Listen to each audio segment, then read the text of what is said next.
Good evening, everyone. Tom Keenan, Top Class Installations. Give this a couple seconds here, see if a couple more people want to pop in and maybe catch this video. I told you guys I was going to start bringing some more valuable content to the group, and I have a real quick topic I want to discuss tonight that I think is going to help out. Let me know what you think. I might get some flack from people on this. Some of you are going to basically flat out say that it doesn't make a difference. Who cares? I've heard that before, even people within my own organization. And when we eventually made the switch, which was super easy to do, it started to kind of make things come together, helped out with the grand master planning, grand scheme. So basically what we're going to talk about tonight is perception as reality. So I keep seeing, and several members of this group, I'm not going to mention names, and this is not just limited to our industry. This goes across all business.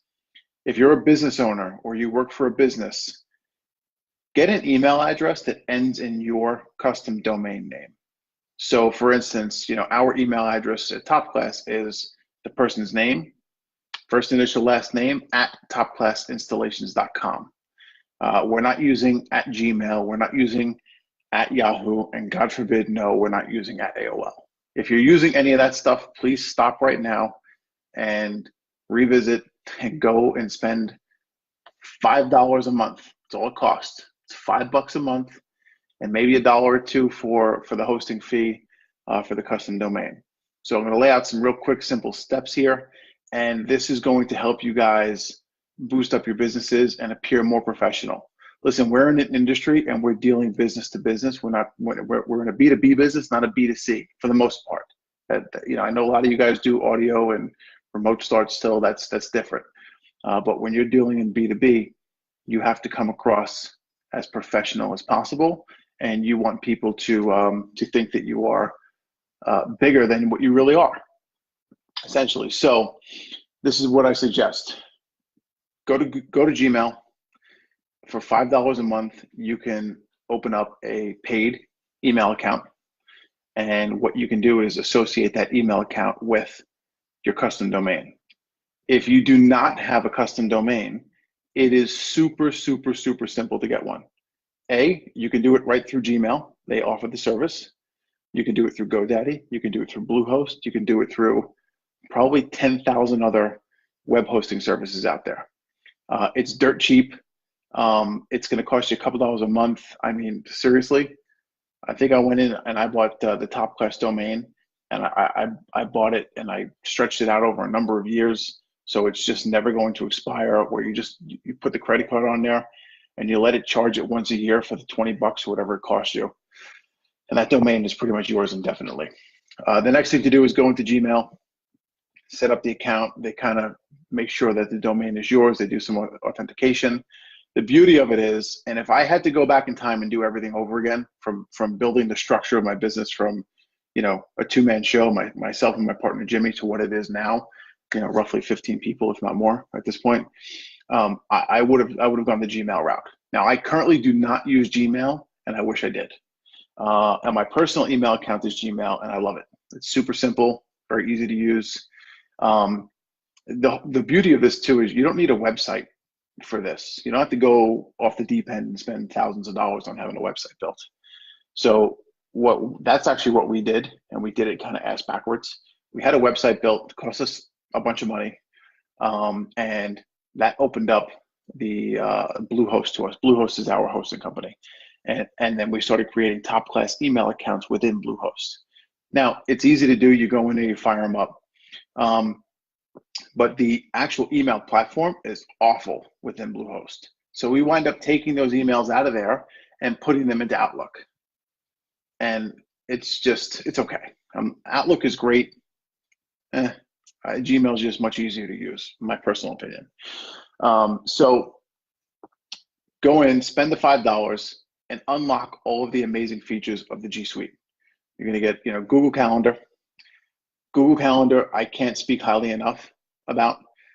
If you're looking to grow and scale a business, if you have Google Calendar fired up, you now have opened up the integration world to so many other softwares out there.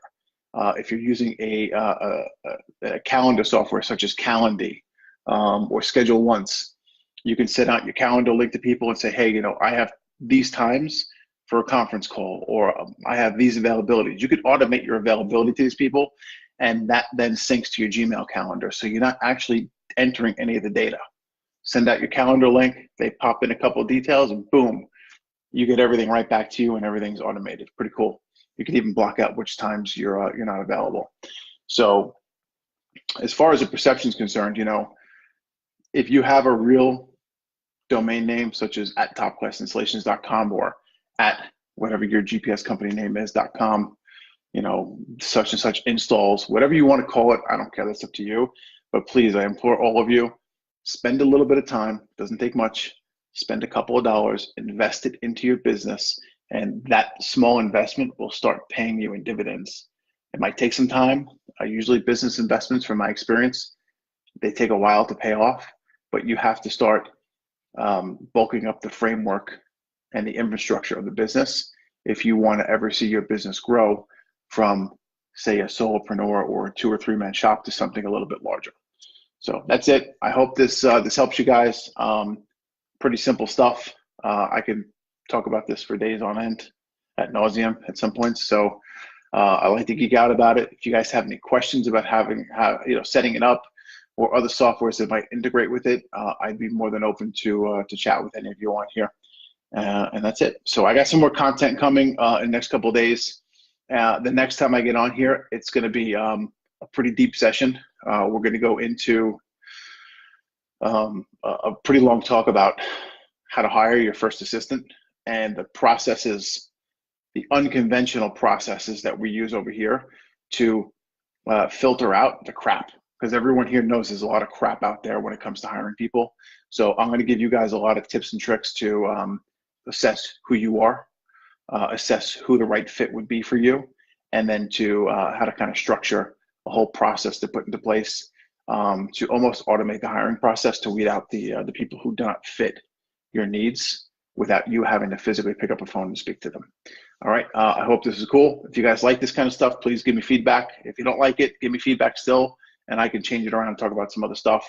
But my overall goal here is to provide excellent content for you guys and help each of you excel in your business. You know, we're a small family here. This is not a huge industry we're in as far as, you know, installers and whatnot. So let's kind of band together and help each other out as much as possible. And that's what I'm here to do. All right, have a good night.